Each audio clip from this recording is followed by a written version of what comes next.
Hai teman-teman, kembali lagi bersama saya dan teman-teman saya. Kami dari kelompok 5 ingin mempresentasikan hasil diskusi kami.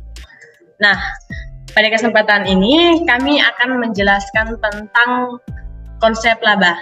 Yang kita ketahui, konsep laba adalah selisih positif antara pendapatan dalam suatu periode dan biaya yang dikeluarkan untuk mendatangkan laba. Sebelum kita masuk pada materinya yang lebih lanjut, alangkah baiknya saya bersama teman-teman saya ingin memperkenalkan diri.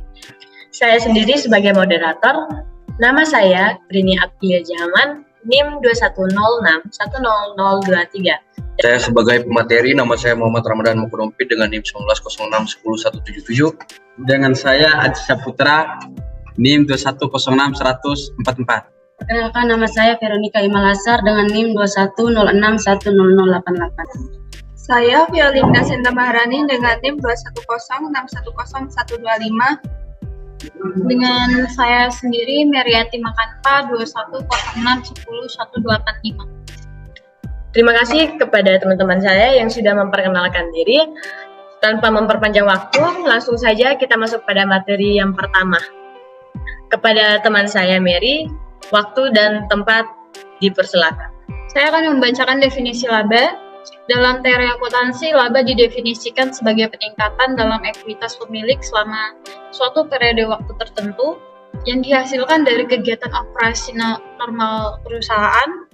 Laba merupakan salah satu ukuran utama kinerja keuangan suatu perusahaan dan biasanya diperhitungkan dengan mengurangi total beban dari total pendapatan selama periode akuntansi tertentu. Selanjutnya, fungsi laba, mengetahui kinerja perusahaan, dasar pengambilan keputusan, sumber pendanaan, mengukur efisiensi operasional, lalu mengevaluasi kinerja perusahaan.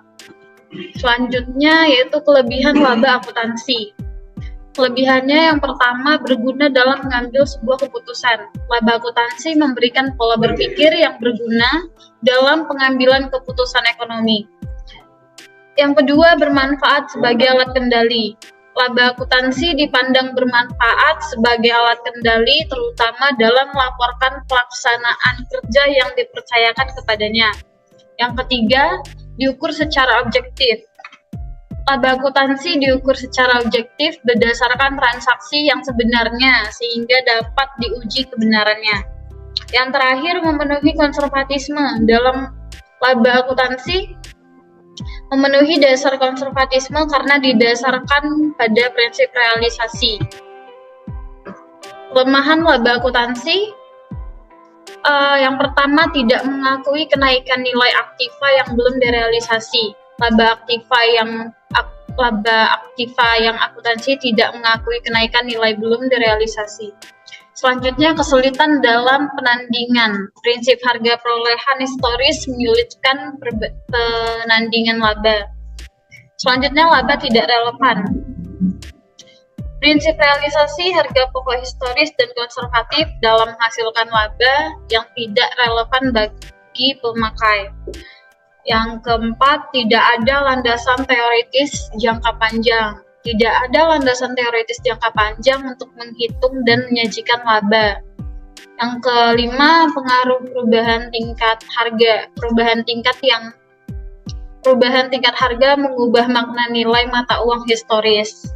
Yang terakhir, ketidakkonsistenan pengukuran. Praktek akuntansi yang ada memungkinkan ketidaksamaan dalam pengukuran laba periodik dari berbagai perusahaan dan dalam satu perusahaan pada tahun yang berbeda. Selanjutnya, Rini. Oke, baik. Terima kasih kepada teman saya Mary.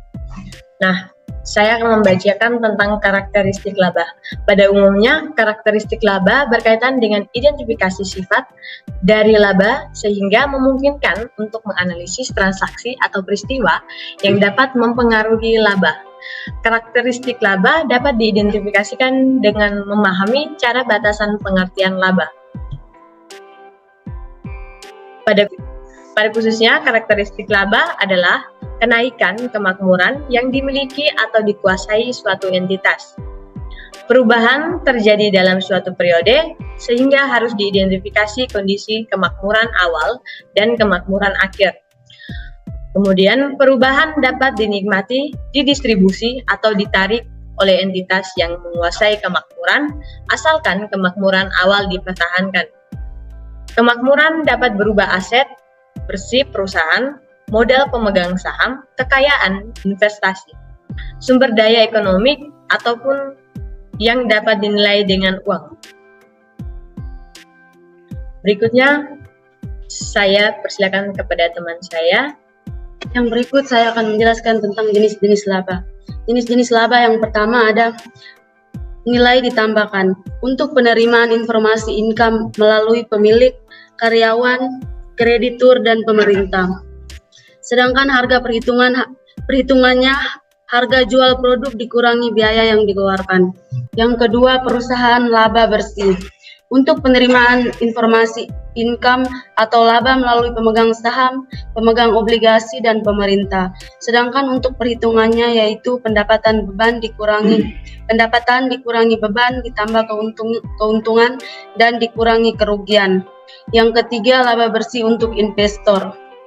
Untuk penerimaan income melalui pemegang saham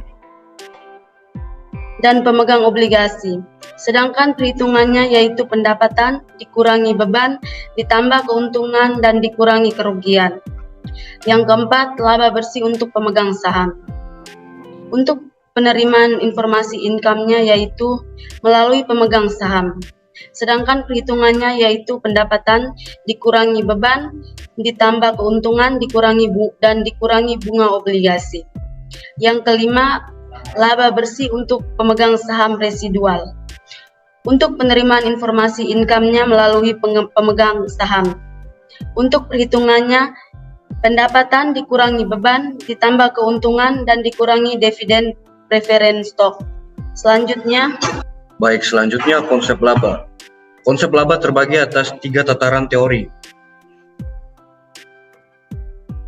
yaitu semantik, sintaktik, dan pragmatik. Yang pertama, konsep laba dalam tataran semantik. Konsep laba dalam tataran semantik berkaitan dengan masalah makna apa yang harus dilekatkan oleh perkayasaan pelaporan pada simbol atau elemen laba, sehingga laba dapat bermanfaat dan bermakna sebagai suatu informasi. Pemaknaan laba secara semantik akhirnya akan menentukan pemaknaan laba secara sintaktik, yaitu pengukuran dan penyajiannya. Pada tingkat semantik digunakan 3 konsep ekonomi sebagai berikut. Konsep yang pertama, laba sebagai pengukur kinerja. Laba sebagai pengukur keefisiensi mengandung makna bahwa laba merupakan kemampuan untuk mendapatkan keluaran maksimum dengan jumlah sumber daya tertentu sebagai masukan. Konsep yang kedua adalah konfirmasi harapan investor. Laba dapat diinterpretasikan sebagai sarana untuk mengkonfirmasi harapan-harapan investor atau pemakai lainnya bahwa kinerja perusahaan memang terrealisasi. Konsep yang ketiga, estimator laba ekonomik. Laba akuntansi dilihat dari sudut perkayasaan akuntansi atau kesatuan usaha karena keperluan untuk menyajikan informasi secara objektif dan terandalkan. Sementara itu, laba ekonomi dilihat dari sudut investor karena keperluan untuk menilai investasi dalam saham yang bersifat subjektif bergantung pada karakteristik investor. Laba akuntansi digunakan bukan sebagai pengganti laba ekonomi, tetapi sebagai penyedia informasi kepada pasar agar memungkinkan investor menghitung laba ekonomi. Konsep laba selanjutnya adalah konsep laba tingkat sintaktik. Konsep laba pada tingkat sintaktik, salah satu bentuk penjabaran makna laba secara sintaktik adalah mendefinisikan laba sebagai selisih pengukuran dan pengakuan antara pendapatan dan biaya. Pada tingkatan sintaktik digunakan 3 pendekatan sebagai berikut. Pendekatan pertama adalah pendekatan transaksi. Dalam pendekatan ini, laba diukur dan diakui saat transaksi terjadi, kemudian akan terakumulasi hingga akhir periode.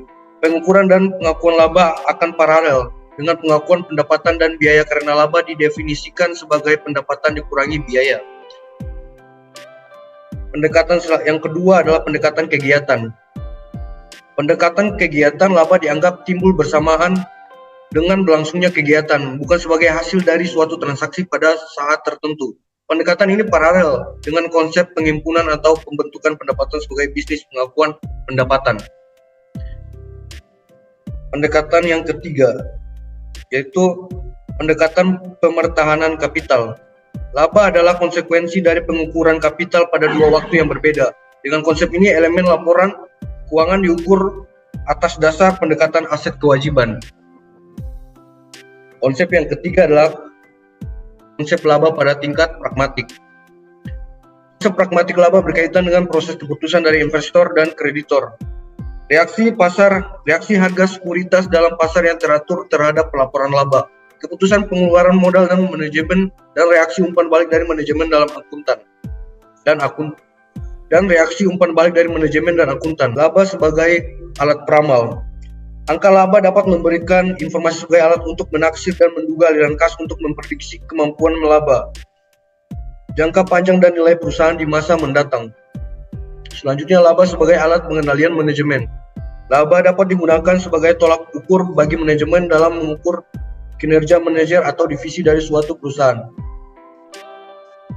Sekian penjelasan konsep laba. Selanjutnya, laba ekonomi dan laba akuntansi.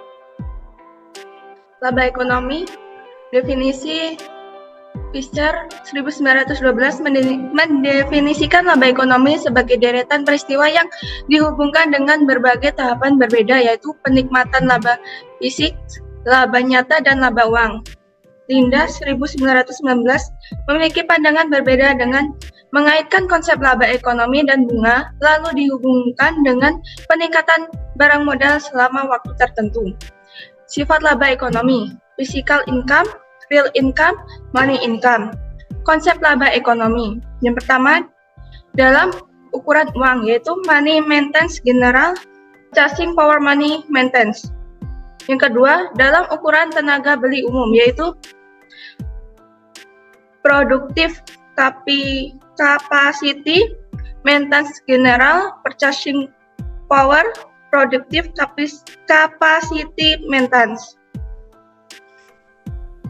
Laba akuntansi. Menurut Bicol, laba akuntansi secara operasional didefinisikan sebagai perbedaan antara pendapatan realisasi yang timbul dari transaksi periode tersebut dan biaya historis yang sepadan dengannya. Sifat laba akuntansi. Laba akuntansi didasarkan pada transaksi yang benar-benar terjadi, didasarkan pada postulat periodik laba, didasarkan pada prinsip revenue, memerlukan perhitungan terhadap biaya, didasarkan pada prinsip matching. Konsep laba akuntansi. Certain operating profit dan realisasi holding gain and loss. Selanjutnya, Perbedaan antara laba akuntansi dengan laba ekonomi adalah laba akuntansi didasarkan oleh konsep kontinuitas usaha yang memandang aset sebagai potensi jasa sehingga biaya historis menjadi basis pengukurannya. Sementara itu, laba ekonomi dibatasi oleh konsep likuidasi yang terlihat aset sebagai simpanan atau sedia nilai setiap saat sehingga nilai sekarang menjadi basis pengukurannya. Selanjutnya, perbedaan laba akuntansi dan laba ekonomi. Yang pertama, sudut pandang pemaknaan laba akuntansi dari perekayasa akuntansi atau kesatuan usaha karena keperluan untuk menyajikan informasi secara objektif dan teradakan, sedangkan laba ekonomi dari kacamata investor karena keperluan untuk menilai investasi dalam saham yang bersifat subjektif. Yang kedua, dasar pengukuran. Laba akuntansi berdasarkan data yang telah terjadi, historis dan bukan hipotesis, yang dapat berupa kos, kesempatan nilai pasar, dan nilai likuidasi seperti laba ekonomi. Yang terakhir, pengertian ekonomi. Laba akuntansi merupakan melayankan ekonomi jangka panjang, sementara laba ekonomi merupakan penilaian ekonomi jangka pendek. Perbedaan laba akuntansi dan laba ekonomi. Pengertian depresiasi dalam laba akuntansi merupakan proses alokasi harga perolehan aset. Sementara dalam laba ekonomi, depresiasi merupakan proses penilaian. Unit pengukuran laba ekonomi menghitungkan perubahan daya beli uang dan perubahan harga pasifik aset. Sementara akuntansi menunjukkan pengaruh perubahan harga dan daya beli melalui laporan kelengkapan. Sasaran pengukuran laba akuntansi berfokus pada laba uang, yaitu meningkatkan jumlah uang dalam satu periode tanpa mempertimbangkan perubahan daya beli. Sebaliknya, laba ekonomi berfokus pada laba real, yaitu meningkatkan kemakmuran ekonomi yang sebenarnya. Sekian dari saya. Terima kasih kepada teman-teman saya yang sudah membacakan materi pada hari ini. Saya sebagai moderator menutup presentasi kami pada hari ini. Apabila ada kesalahan kata, kalimat yang kurang berkenan dan dimengerti, mohon maaf atas ketidaksempurnaan kelompok kami. Sekian dan terima kasih.